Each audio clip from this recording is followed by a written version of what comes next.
This is a special presentation of Farm Journal Television. Wow. Welcome to Outdoors on the Farm. I'm Pro Farmer Editor Chip Flory. We're north of Atkinson, Illinois on a dove hunt. Rock Katchnig's farm. And as you can see, we are literally outdoors on the farm. Outdoors on the farm.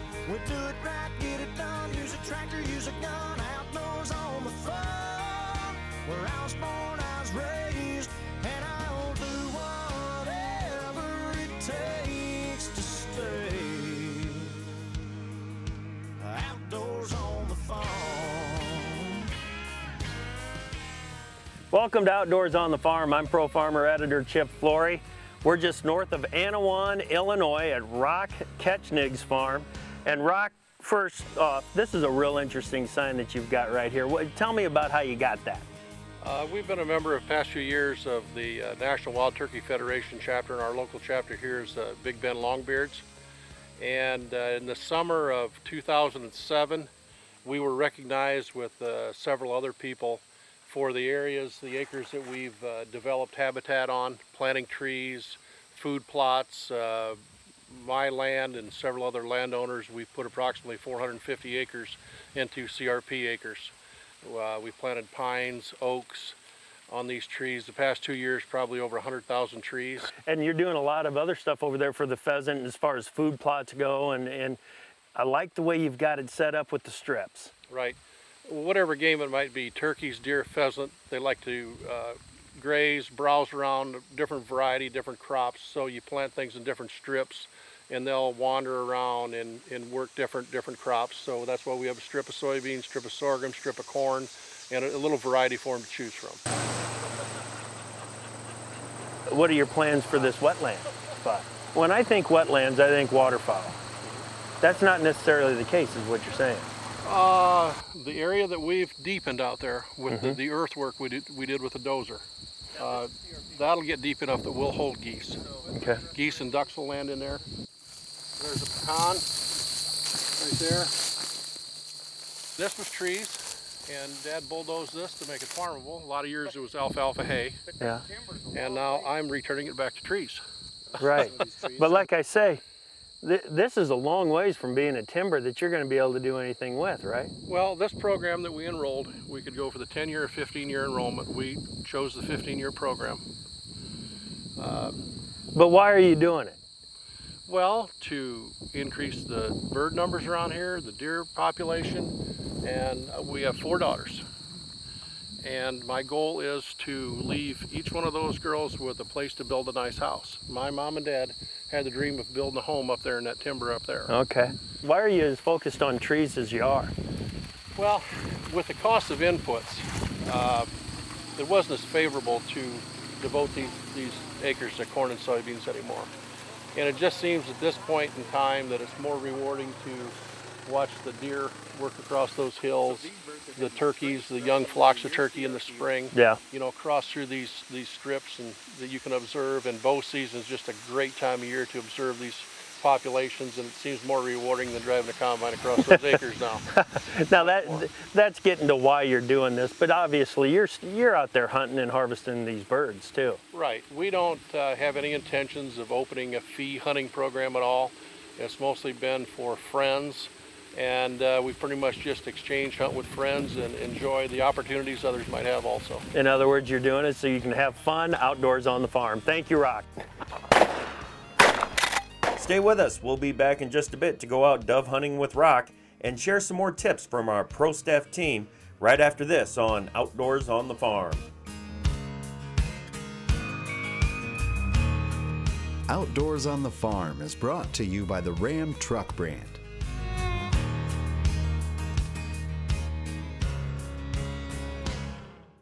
A collection of treasures lies between these bumpers.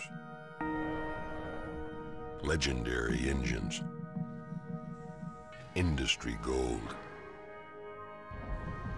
awards out the tailpipe, and world-class warranties to back it all up. Sounds like you just hit the jackpot. Ram. If it's your kid asking, it's annoying. If it's a billion people across the globe, it's a challenge and responsibility. Farmers feeding the world. It's about agriculture coming together to increase both hunger solutions and food production. Please learn more and give generously. Hello folks, this is Mark Gold with Top Third Ag Marketing. If you need help marketing your grains or livestock, give us a call. We offer one-on-one relationships that can protect you without the threat of margin calls. We don't speculate, we manage risk. If you're tired of paying acreage and management fees for marketing advice that hasn't actually helped your bottom line, then give us a call. Call today to get 2 weeks of Mark's private grain marketing email. Top Third Ag Marketing, earning the trust of American farmers every day. Mark your calendar. Ag Connect Expo 2011 is coming to Atlanta, Georgia on January 7th through the 10th. Connect with experts. Learn new ideas, new technology. Connect to the future of agriculture, the newest innovations. Connect globally with producers from around the world. This show sets itself apart from the regional shows. Ag Connect Expo 2011, where the world of agriculture comes together. And the doves are flying this morning. Welcome back to Outdoors on the Farm. Let's get out in the field with Rock Katchnig for some of the fastest shooting action I have ever seen. Anybody that thinks this is easy, I dare you, come out here and try it. Because these birds are fast. You want to talk about fast action shooting. Rock, what brings them into this spot? Food, habitat, water, the gravel, the dirt, sand. They like the sand for the grit in their diet. Right. Yeah, they've been pretty plentiful this morning, haven't they, Chip? Well, and you know, that means these migratory doves are really no different than any other game bird that you're talking about, right? Because you gotta, A, give them water, B, give them feed. And even if they're not staying on your place, if they know that food source is there, they're coming. They are gonna come to that spot. As we'll see later today, that's why we've enrolled upwards of 450 acres over the past 4 or 5 years, actually longer than that, into CRP, Conservation Reserve acres, wetland restoration, bobwhite quail boundary strip. You improve the habitat and you'll have the birds. You know, something else, if someone doesn't have the opportunity for a gravel pile like this, sunflowers, a sunflower plot, excellent. Okay. Plant in mid-June and big seedy head. Yeah. And mow in stages. Get those heads on the ground? Get the heads on the ground, get the doves acclimated to the feed source, and then just continue to mow strips. A little bit at a time. A little bit at a time, once a week. Good idea. September 1, excellent hunting. Good idea. Once the birds start coming in, they come in groups, and you just got to be ready. And you know, here we are. We're sitting right here at the end of his machine shed. We've got his trailer right here. There's a shooter sitting on the other side of the trailer, and what that does is it gives us protection from him and him protection from us when we're shooting. We spread guys out along here on both the east and west side of this, this gravel mound. We've got a Mojo decoy set up, and I tell you what, they come right over the top of that machine shed. It looks like they're gonna keep right on going. They see that decoy and they just start coming right in on top of it. But boy, it is fast and furious. When the birds start coming, you gotta be ready. You gotta be quick on the draw on this. Pheasant hunters, this is a challenge. I've gone through more than 2 boxes of shells here already this morning, and I can go through a pheasant season with 2 boxes of shells. If you're like me, 4-H has been a big part of your life for a long time. Let's check in with Tom Flory to talk about the importance of 4-H and the volunteers who make it work.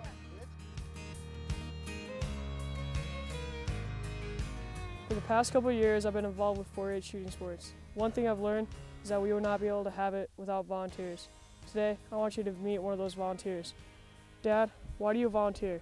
Well, the 4-H has always been so important to me. I grew up in 4-H, and in shooting sports in Iowa is the fastest growing program that's in 4-H.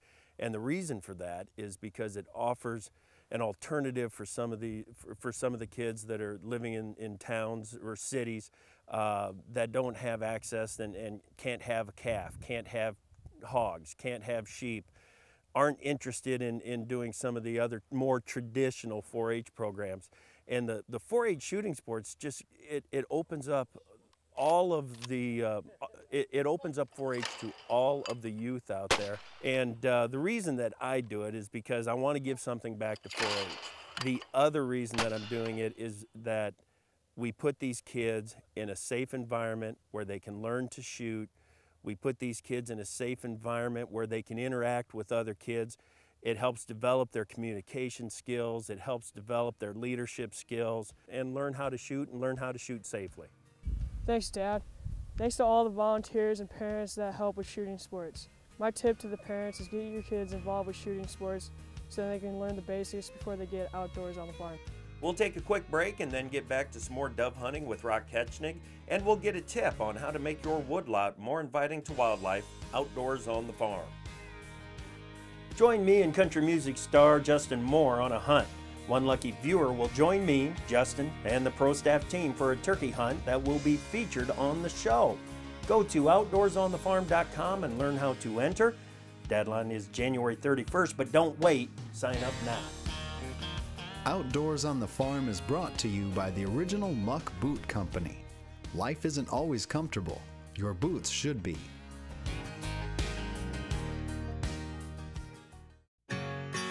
Life isn't always taking the easy route. Life isn't always a walk in the park. Life isn't always 9 to 5. Life isn't always comfortable. Your boots should be. The original Muck Boot Company. It's a good tool to have, and it's very simple. It's real easy when they're riding fence if the limbs fell down to take this kit, which I can just keep it on the saddle. When you come by a loose wire, you grab this thing out of your tractor and tighten it up.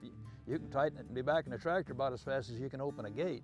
We're simply going to open up one side of the jaw, lock it on, open up the other side, and we're going to turn our body sideways. Now, the tighter I pull it, the tighter the fence stays.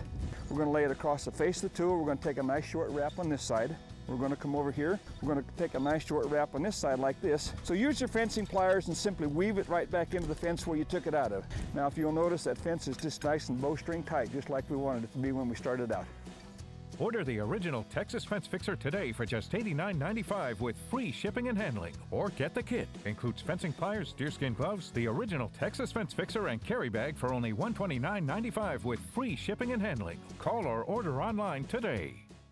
I'm Pro Farmer Editor Chip Flory. I don't get to hunt and fish and have fun outdoors on the farm all the time. Pro Farmer has a tough mission to make sure that you get the news, information, and analysis you need to make timely risk management decisions. My mission here is simple, to tell the success stories about how farmers work with the outdoors and outdoorsmen. Pro Farmer never takes a break from making sure that you stay on top of your game. Take a break every Thursday and Saturday mornings and join me on RFD TV on Outdoors on the Farm. Now let's get back to our dove hunt in Illinois and enjoy some great shooting that will challenge any hunter. Now, how long have you been doing this? The season opens September 1? September 1. And there's still plenty of birds around. Is it just a different season, or, you know, because they're a migratory bird, are they going to stick around all year? Fortunately, the populations are real good yet for this late in the year. Last year, we had about 1 week of hunting after the opening day, and they were gone. Okay. But with the warm temperatures, they've hung around a little bit longer this year. Right. And the water being around here. Certainly. That can't hurt. They're sure not very big.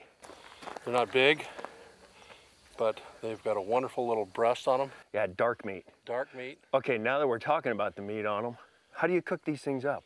What do you do with them? We breast them out, take a little breast, take a nice sharp little fillet knife and fillet that little chunk of breast meat out.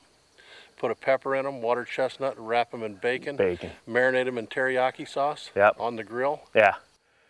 Just to die for, huh? We can't teach too many people how to like those because there's not enough to go around now. You know, for a hunter that likes to, obviously that likes to go out and shoot, but can't get around that well, or a disabled hunter, what an opportunity for guys like that. Pull right in the machine shed, park the vehicle, set out on something like this. Guys that are in dove hunting states, Iowa is not one of those states, but guys that are in dove hunting states that don't take advantage of this are missing out. They are missing out on some fun and some real action. Chuck! Chuck! We are literally a half an hour east of the Quad Cities.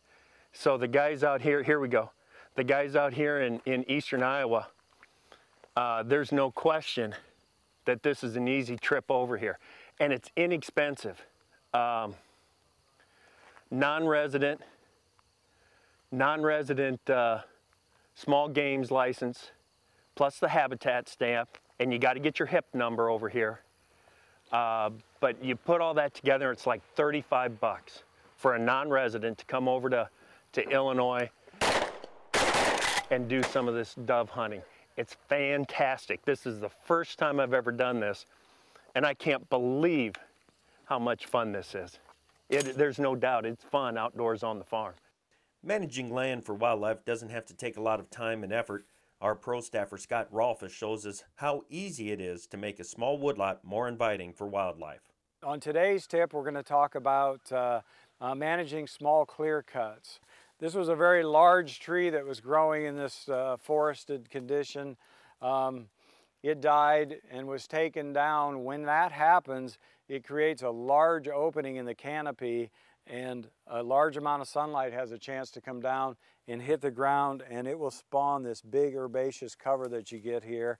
You get a lot more plant diversity, a lot better things for wildlife. If you look over here, you can see several trees in the 1 and 2 and even 3-inch caliper or width size, and those we're simply going to come in, cut off, and you're welcome to treat the trunk with a 50-50 Roundup and water solution so that they don't resprout, and you'll keep sun on this forest floor, and you'll get a nice wildlife benefit by maintaining a small clear cut. Nice shot. As much fun as this dove hunting is, Rock manages his land to attract and support many other animals. When we come back, we'll find out how he does it and how you can too, right here on Outdoors on the Farm.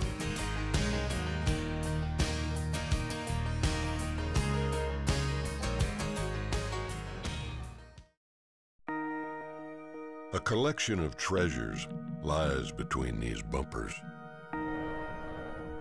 Legendary engines, industry gold,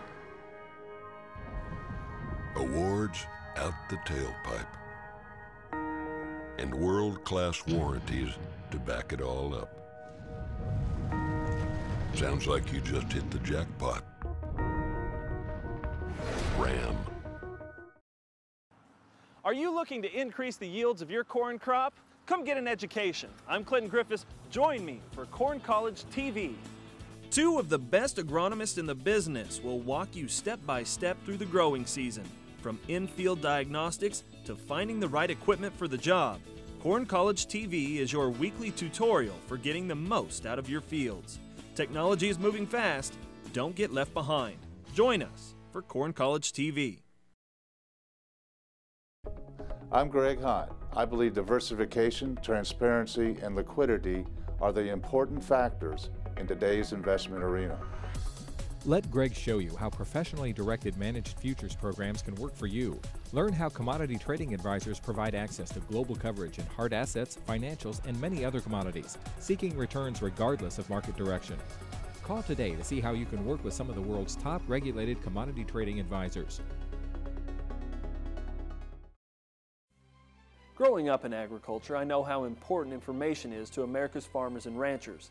they have the tremendous responsibility of feeding this great nation. Here at Ag Day, we're here to help with the latest in agriculture news, agribusiness with Al Pell, the big picture on weather with Mike Hoffman, and stories about the country way of life. Join me each morning for Ag Day, the country experience.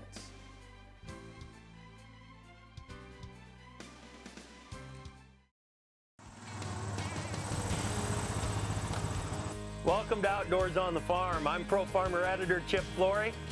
We're north of Anawan, Illinois at Rock Katchnig's farm. And Rock, we're kind of out here in the timber a little bit, but we've got some sorghum growing behind us. What do you got going on out here? We've got a really great food plot going on here, Chip. We've got a strip of wheat here. We've got a pretty mature patch of sorghum back here that was planted mid-June. And to the north of this, we've got a new plot of wheat coming on also. Okay, now what is this designed for down here? Deer like to browse, graze, move about.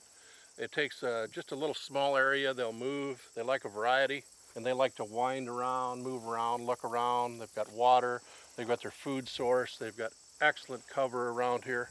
Yeah. We've got a great tree stand right here, and this is just a very good location. You know, when people think food plots, they think big. You got to go big. This is what, maybe 2/10 of an acre, 3/10 of an acre here. That little wheat plot up there is only about 1/10 of an acre. You've got a strip here that's maybe 15 foot wide that you've seeded wheat in. You don't have to go big, do you? Not at all, not at all. They'll move around. They like a variety. Just a little strip like this. They'll move through, graze, be here for food for even into next summer. Okay, so they've got the cover here, they've got the food here, and they needed water. Correct. So what did you do about the water? We just happen to have a pond right here.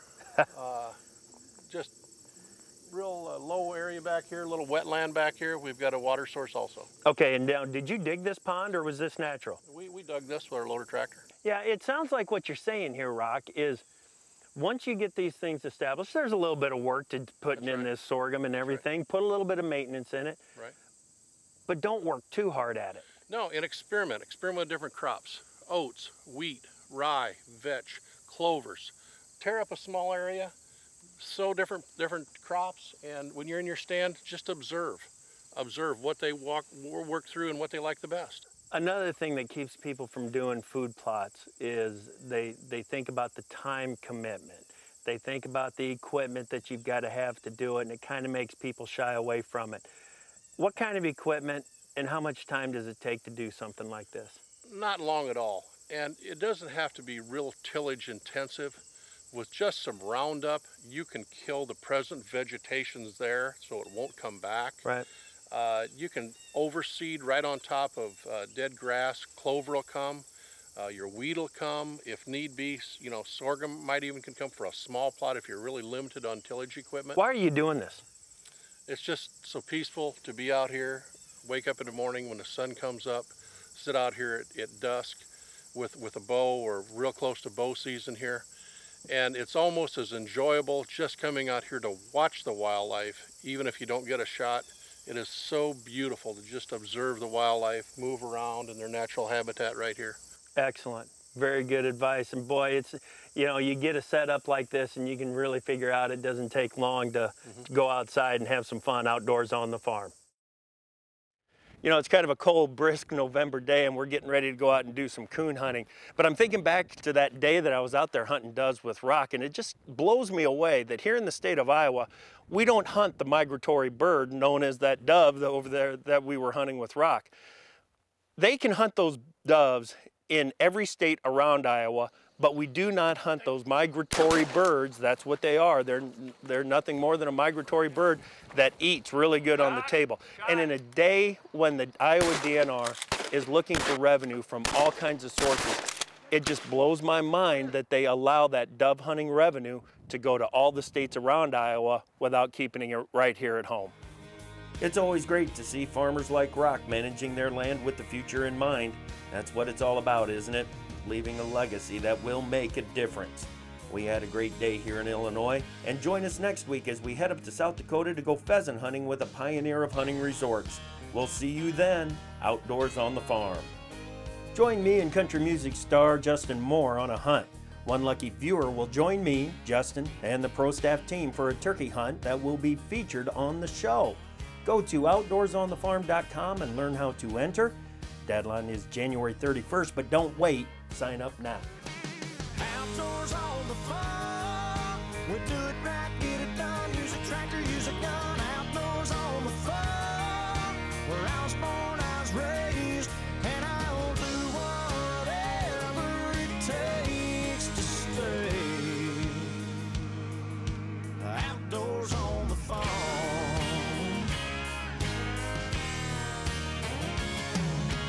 Outdoors on the farm. We do it right, get it done. Use a tractor, use a gun.